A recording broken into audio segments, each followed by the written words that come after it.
Konsep pengembangan wilayah. A. Pengertian potensi wilayah. Potensi wilayah adalah kemampuan suatu daerah yang berupa sumber daya yang bisa digunakan, dieksploitasi, dan diambil manfaatnya untuk dikembangkan secara lebih lanjut sehingga bisa meningkatkan dan menciptakan kemampuan wilayah yang memadai.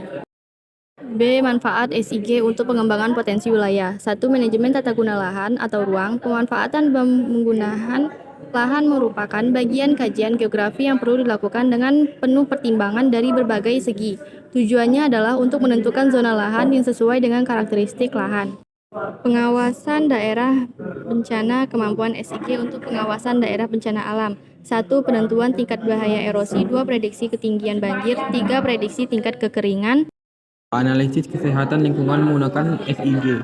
Pengertian kesehatan. Kesehatan merupakan hak asasi manusia dan salah satu unsur kesejahteraan yang harus diwujudkan sesuai dengan cita-cita bangsa Indonesia sebagaimana dimaksud dalam Pancasila dan Undang-Undang Negara Republik Indonesia tahun 1945. B. Faktor pendorong pemanfaatan SIG di bidang kesehatan. 1. SIG sebagai alat yang dapat memperhatikan masalah kesehatan. 2. Pemetaan masalah kesehatan masyarakat secara manual sudah mulai ditinggalkan. 3. Orientasi efisiensi dan efektivitas SIG. 3. Manfaat SIG untuk perencanaan pembangunan. Bidang perencanaan ruang untuk merencanakan tata ruang wilayah, perencanaan kawasan industri, pasar, kawasan pemukiman DLL. B. Bidang manajemen atau sarana seperti manajemen sistem informasi jaringan air bersih, peluang jaringan listrik.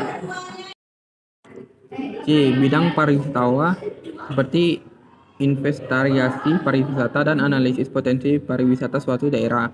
D. Lingkungan hidup.